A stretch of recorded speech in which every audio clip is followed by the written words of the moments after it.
Sicilia è destinata alla conferma della zona gialla almeno per le prossime 2 settimane. Renato Costa, tutti i ricoverati a Palermo in terapia intensiva non sono vaccinati. Giuliana Micichè.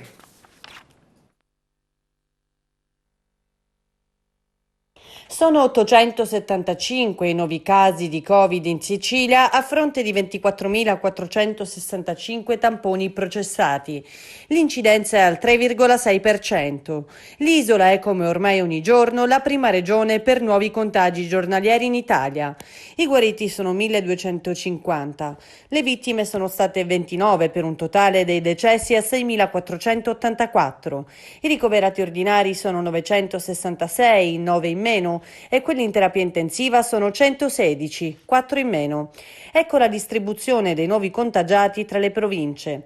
Palermo 292, Catania 232, Messina 20, Siracusa 68, Ragusa 36, Trapani 102, Caltanissetta 29, Agrigento 61 ed Enna 35.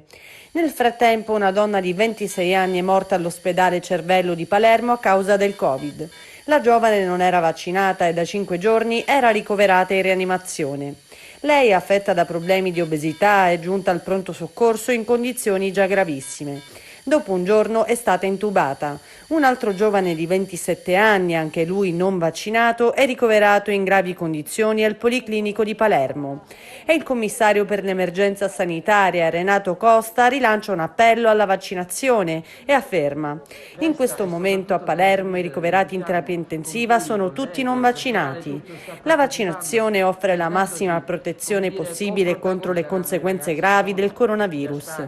I resoconti drammatici riguardano i non vaccinati per la disperazione dei medici che stanno affrontando una sofferenza che si sarebbe potuta evitare. Intanto, in base ai parametri attuali, tornare in zona bianca è un miraggio, ma per la Sicilia è lontano anche il passaggio in arancione con le eventuali e più pesanti restrizioni che ne conseguirebbero. Si tratterebbe delle stesse restrizioni già in vigore nei comuni in cui la Regione ha imposto la zona arancione. Dunque l'isola, almeno per le prossime 2 settimane, è destinata a restare in zona gialla. Lo dicono i numeri dell'Agenas, l'Agenzia Nazionale per i Servizi Sanitari Regionali.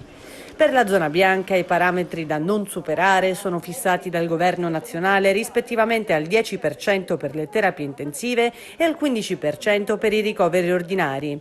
Per non passare in zona arancione il tetto massimo è fissato al 20 e al 30%. Attualmente in Sicilia l'occupazione dei posti letto in terapia intensiva è al 14% e la media in Italia è al 6%.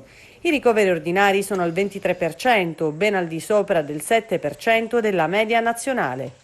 La speranza è che sortisca un effetto positivo l'allarme lanciato dal presidente Nello Musumeci, che ha chiesto più controlli ai prefetti per evitare che la Sicilia, dove c'è ancora chi crede che il Covid sia un'invenzione, resti ancora a lungo la prima regione per nuovi contagi giornalieri in tutta Italia e ultima per vaccini. Sono assolutamente fuori legge.